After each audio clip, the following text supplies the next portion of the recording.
Tonight, breaking news as we come on the air this Friday night. Authorities just moments ago saying get out now in a key area outside Houston. Mandatory evacuations, the rescues amid horrific flooding, the extraordinary images coming in. In New York City, the biggest witness yet in Donald Trump's criminal trial, his one-time aide Hope Hicks crying on the stand. And outside New York tonight, the deadly explosion, the home destroyed. First tonight, that urgent plea from authorities in Texas for some to get out now. And the images coming in now, devastating flooding across parts of Texas. First responders and the water rescues. Oh my God, he's going in the water. Oh my God. Oh my God. A tractor trailer floating away after trying to drive through deep water. A massive tornado on the ground, a family trying to run to safety. Oh my gosh. Get in! Get in the car! Get in the car! The tornado touching down in Hawley, Texas. A family of 5 hiding in their home. They survived. The home did not. In New York City, once one of Donald Trump's closest aides, Hope Hicks, takes the stand for the prosecution. What she said and the moment she started crying, the judge calling for a break. Outside New York City, that deadly home explosion, a retired police officer killed in the blast in New Jersey. A second victim tonight in critical condition, burns across 90% of his body. The blast felt blocks away. At this hour, massive new protests breaking out here in New York City just hours after police cleared out encampments at NYU. Tonight, the Texas Congressman Henry Cuellar and his wife indicted on federal conspiracy and bribery charges. Prosecutors accusing them of taking nearly $600,000 in bribes from foreign businesses. What they're saying tonight. In Turks and Caicos, yet another case. An American husband and father facing a possible 12 years in prison after what airport security found. The chilling discovery in the search for a missing American and his 2 friends, 2 brothers in Mexico, what authorities have now revealed tonight. A high school student here in the U.S. hit with a bullet while sitting inside her high school, the bullet coming through the window. Tonight, President Biden honoring 19 people with the Medal of Freedom. The woman known as the grandmother of Juneteenth, honored tonight. Also bird flu, authorities on the symptoms after that dairy farm worker came down with it. And there is news tonight on that part of I-95 shut down here in the Northeast after that explosion. From ABC News World Headquarters in New York, this is World News Tonight with David Muir. Good evening, and we begin tonight here with the breaking news. Authorities just moments ago warning residents to get out in areas outside Houston amid an unfolding emergency there. The devastating flooding getting worse tonight. Mandatory evacuations, high water rescues. In Shepherd, Texas, north of Houston, this 18-wheeler washed off the highway. The driver in that yellow shirt there climbing out through the window. Nearby in Huntsville, Texas, a man rescued with ropes after clinging to trees there for hours. Meantime, tornado striking central Texas, a storm chaser capturing this one in Hawley, that's near Abilene. Moments later, a family racing toward his vehicle. He rushes them to the hospital. That tornado leaving a trail of devastation, at least 30 homes completely destroyed. Tonight, a tornado threat across that region for the 3rd straight night as authorities now warn the dangerous floodwaters in some places are only going to rise. Our chief national correspondent, Matt Gutman, leading us off. He's outside Houston tonight. Tonight, mandatory evacuations and water rescues in East Texas. First responders and boats pulling people out of neighborhoods north of Houston. They pushed me off into the trees, and I got on top of my car, and I called for help, and that's when I heard him screaming back there, and I let the police know that he was back there too. You live back there? Yeah, I did. I lost my home. Oh my God, he's going in the water. In Shepherd, Texas, that 18-wheeler veering off into a creek, the driver in the yellow shirt climbing out of the cab as the truck bobs and then sinks. Outside Huntsville, Good Samaritans spotting this man clinging to a tree. They used ropes to pull him to safety. He'd been stuck there for hours. This threat is ongoing, and it's going to get worse. While the rivers rose near Houston, tornadoes threatening parts of Texas again tonight. With a massive twister on the ground just outside Abilene in the town of Hodges, storm chaser Freddie McKinney spotting a family, bloodied, running from the wreckage. Get in! Get in the car! Get in the car! Please, God, help! McKinney rushing Casey and Wes Lambert and their kids Lane and Allie to the hospital. Casey holding her injured son Lane, recounting the moments to our station, KTXS. Wes at one point reached up to cover my head, and he at that point the suction became so strong, it sucked Lane from Wes's arms. Not far from there, this massive twister leveling homes in Hawley, Texas. Joseph Torres telling our Maria Villarreal his pregnant girlfriend and the rest of his family are lucky to have survived. This is your home. How tough is it to see over your shoulder now looking back? My dad and my mom, they worked so hard to give us everything, to give us this house, you know, blood, sweat, and tears into this house. It's really heartbreaking to see. Just an awful scene unfolding tonight in Texas. Look at that picture right there with Matt Gutman. He is north of Houston, Cleveland, Texas tonight. And Matt, we don't need you to tell us here. We can see it from the pictures, but authorities are warning this flooding could actually worsen in the coming hours. It's not nearly over, David. Our weather team has been tracking tornadoes and severe weather across Texas. From Lubbock all the way down to San Angelo, there is that tornado watch and, of course, a severe thunderstorm watch all the way down to Del Rio. That could bring giant hail and damaging winds. And out here in southeast Texas, you may be able to make out the tops of those RVs behind me, but there are also about a dozen cars almost entirely submerged. And just south of here, city officials from Houston are now warning that people have only several hours to get out of those homes because these floodwaters are going to continue to rise. And they're saying that they could have hundreds of homes and businesses completely flooded out over the next 24 to 48 hours, David. Yeah, everyone should take these warnings very seriously. Matt Gutman and the crew, we thank you. Come on back to dry land there. Here in New York City tonight at Donald Trump's criminal trial, one of the most high-profile witnesses yet. Hope Hicks taking the stand for the prosecution, once one of Donald Trump's closest aides. What she said today and the moment she started crying. The judge calling for a break. Aaron Katersky at the courthouse again tonight. She was Donald Trump's most trusted aide. Where's Hope Hicks? The great Hope Hicks.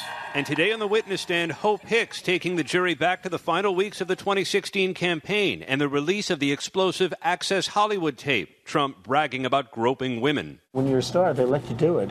You can do anything. Hicks testified the tape left her a little stunned. She said she knew immediately it would be a massive story, a damaging development to the campaign, and a crisis. The jury saw a video Trump recorded trying to contain the damage. I said it. I was wrong. And I apologize. Prosecutors say the damage control didn't end there, that Trump quickly directed a $130,000 hush payment to former porn star Stormy Daniels so voters wouldn't hear about their alleged affair. Michael Cohen, Trump's fixer at the time, wired the money and was later reimbursed by Trump, who prosecutors charge illegally falsified business records to make it look like an ordinary legal expense. Today, Hicks testified Trump told her Cohen paid Daniels on his own, out of the kindness of his own heart. But she didn't believe it, telling the jury that would be out of character for Michael. I didn't know Michael to be a particularly charitable person or selfless person. Trump denies the affair with Daniels. His lawyers insist his only interest in keeping her quiet was to protect his family, not his campaign. But Hicks testified Trump later told her it would have been bad to have that story come out before the election. It was at that moment Hicks broke down, dissolving into tears. Judge Juan Merchan calling a brief recess. Hicks walked out to compose herself, Trump barely looking up. When she returned, a brief and gentle cross-examination. Hicks spoke glowingly of Trump, saying, I don't think he wanted anyone in his family to be hurt or embarrassed by anything that was happening in the campaign. When she finished, Trump turning to watch as Hicks exited the courtroom. And after, this was all he had to say about her testimony. I was very interested in what took place today. Hope Hicks gave the jury a lot to think about Michael Cohen, who will soon take his place on the witness stand. She said that Cohen often went rogue and was only Trump's fixer because he first broke things. But when Trump told her that Cohen had paid Stormy Daniels out of the kindness of his heart, she didn't believe it, telling the jury Cohen wasn't that kind of guy, David. A lot for the jury to take in tonight. Aaron Katersky, thank you. Now to the horrific scene outside New York City, the deadly home explosion tonight. Pieces scattered in every direction. It was felt blocks away. We have learned a retired police officer was killed in the blast. A second victim is in critical condition tonight, burns across 90% of his body. ABC's Ike Ejiochi is on the scene in South River, New Jersey tonight.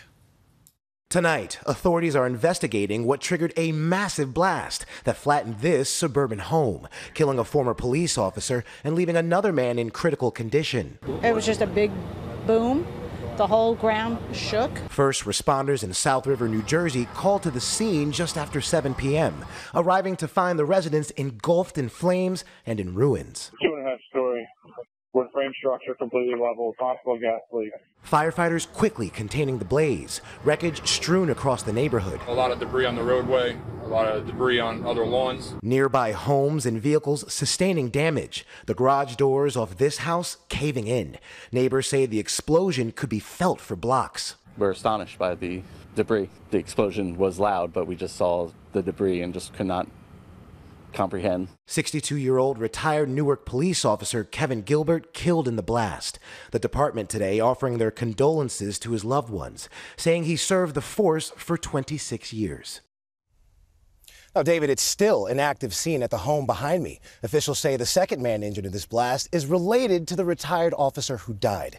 He's in critical conditions with burns to 90% of his body. David? Ike Ejiochi with us tonight. Ike, thank you. In New York City at this hour, the new protests tonight, the large demonstrations at NYU, and this all comes just hours after police had cleared out encampments at NYU. Stephanie Ramos is there.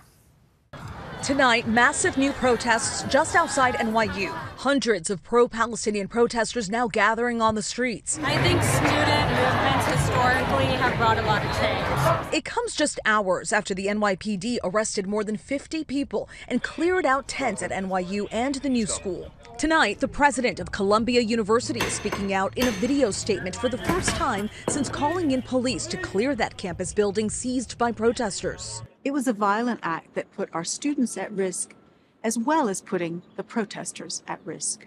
And tonight, across college campuses, confrontations between protest groups now flaring. You see my face? Show me your face. At the University of Chicago, counter-protesters facing off with pro-Palestinian protesters. USA! USA! Nobody wants to see escalation. Nobody wants to see students and peers pitted against each other. And a disturbing turn at Ole Miss after this video surfaced showing a pro-Palestinian demonstrator subjected to racist taunts. The school now investigating reports of offensive behavior at that protest. After weeks of turmoil, college campuses on edge as several push forward with graduation ceremonies this weekend. Students at Ohio State say they're relieved after seeing peaceful protests on campus this week. It was good to see last night both sides cooperating with each other, and I think that's a really good sign going into Sunday. Here outside NYU, despite NYPD officers clearing tents, there are still protests in this area tonight. Officers escorting the group to ensure the demonstration remains peaceful. David. All right, Stephanie Ramos on this all week long for us. Stephanie, we appreciate it. We turn now to a well-known member of Congress. Texas Congressman Henry Cuellar and his wife Imelda have been indicted on federal conspiracy and bribery charges. Prosecutors accusing them of taking nearly $600,000 in bribes from foreign businesses. The congressman insists they're innocent. Here's Rachel Scott. 2 years after FBI agents raided his Texas home, tonight Democratic Congressman Henry Cuellar and his wife Imelda indicted by the Justice Department on charges of conspiracy, bribery, and money laundering. Prosecutors allege Cuellar was behind an elaborate scheme, accepting $600,000 in bribes from an energy company in Azerbaijan and a Mexican bank, money that was allegedly laundered through sham consulting contracts. In exchange, Cuellar allegedly agreed to use his position as a U.S. congressman to push policies that would benefit the bank in Azerbaijan, which borders Iran and Russia. Prosecutors obtaining these text messages, which they say show a diplomat referring to Cuellar as El Jefe or boss, after the congressman said he submitted language. Tonight in a statement, Cuellar writing, "I want to be clear that both my wife and I are innocent of these allegations." If convicted on all charges, Cuellar and his wife could face decades behind bars. David. Rachel Scott, live in Washington. Rachel, thank you. Tonight, authorities searching for a missing American and 2 Australian friends. They've now found bodies at the base of a cliff in Baja California, Mexico, but authorities won't say how many bodies, and they certainly won't confirm identities yet. American Jack Carter Road, right there on the right, along with brothers Jake and Colum Robinson, disappeared several days ago now. They were on a surfing trip. A source telling ABC News the bodies were found near a burned white pickup truck. In Turks and Caicos tonight, we have learned of another case of an American husband and father facing a possible 12 years in prison after what airport security found. ABC's Matt Rivers is there for us. Tonight, Brian and Ashley Hagerich entering a courthouse in Turks and Caicos hand in hand, hoping for a lighter sentence after he was charged with having ammunition in a suitcase. Hagerich, a father of 2 from outside of Pittsburgh, facing what could be 12 years in prison. I feel like I'm a failure. I feel like I've let them down in the worst imaginable way possible. Back in February, the couple and their children were wrapping up a vacation when authorities found a small box of hunting ammo in Hegerich's luggage during a random airport security check. How did you not know that the ammo was in there? I mean, it's a quite large bag, multiple compartments. It was overlooked when packing. But a tough new amendment to the law in Turks and Caicos mandates a minimum sentence of 12 years for any illegal ammo or firearms brought to the islands. Hegerich pleading guilty, but forced to remain on the island for the last 80 days, separated from his family while he awaits sentencing. He is now one of 4 Americans facing jail time on similar charges, including Oklahoma father Ryan Watson, who was detained in April after police say loose rounds were found in his carry-on bag. Tonight, after more than 4 hours of arguments, Hegerich leaving court with his wife. He says while he takes full responsibility for his actions, he is praying for leniency. I'm a man of character, integrity. You know, I did not have intent in this. That there are ways that this can be dealt with without separating my family from for 12 years. I really hope that that's considered. And David, the judge did not hand down a sentence earlier today, which means that Brian Hegerich will have to wait until the end of this month to learn his fate. David? Matt Rivers there in Turks and Caicos for us. Matt, thank you. When we come back here tonight, a high school student hit with a bullet. She was inside a classroom, the bullet coming through the window. We also have news on bird flu tonight, the symptoms revealed for that dairy worker here in the U.S. in a moment. Tonight, a high school student wounded by a stray bullet coming through the window of her school in Washington, D.C. Surveillance showing the shootout down the street. A 17-year-old girl grazed in the head while in a second-floor classroom inside Dunbar High School. She is expected to recover. Tonight, work crews in Norwalk, Connecticut are working to demolish a heavily damaged bridge, aiming to reopen I-95 by Monday. The overpass badly damaged when a tanker truck hauling gasoline crashed, burst into flames. They do hope that I-95 in both directions will be open for Monday's commute. When we come back here tonight, what we're now learning about symptoms of bird flu for that dairy farm worker here in the U.S. To the index, and we have learned more tonight about that very rare human case of bird flu here in the U.S. A dairy farm worker in Texas contracting the virus from an infected cow in March. Researchers say he had none of the typical symptoms, such as fever or respiratory problems. They say his only major symptom was pink eye. When we come back here tonight at 89, she pledged to march 1,400 miles to Washington for a reason. But what's happened tonight? Finally tonight, our Persons of the Week, the Medal of Freedom. Tonight at the White House, in honor, a long time coming. Today we honor Medgar Evers and his family's pain and purpose. President Biden posthumously awarding the Medal of Freedom, the highest civilian honor in our country, to civil rights giant Medgar Evers. His daughter Rena at the White House. After serving in World War II, Medgar Evers would come home to battle discrimination here, leading demonstrations, rallies, sit-ins, organizing voter registration drives. We're going to keep the pressure on the downtown merchants. He was assassinated in 1963. His daughter Rena, just a little girl, right there in the white dress, wiping away tears at his funeral. Medgar Evers' legacy casts a ray of light on our quest to redeem the soul of our nation. Also honored tonight, Opal Lee, 97 years old, called by many the grandmother of Juneteenth. For decades, pushing for the country to recognize Juneteenth as a national holiday. Juneteenth commemorates the day slaves in Texas were told that they were free 2 years after the Emancipation Proclamation. Miss Opal Lee made it her mission to make history, not erase it. We're a better nation because of you. It was 2016, 89 years old, Opal pledging to walk from Texas to Washington 1,400 miles to deliver a petition to Congress for that holiday. In 2020, at 93, in the middle of the pandemic, still delivering a petition. I thought if I did, people would take notice that Juneteenth was special, that it meant freedom for everybody. Opal by the president's side as he signed the Juneteenth National Independence Day into law. Tonight, Opal telling us, although I've received many honors and awards in my 97 years, none can compare to getting the nation's highest honor. Under our skin, we're all the same. And so we need to be about the business of helping each other. So well deserved. Good night. Thank you for making World News Tonight with David Muir, America's most watched newscast.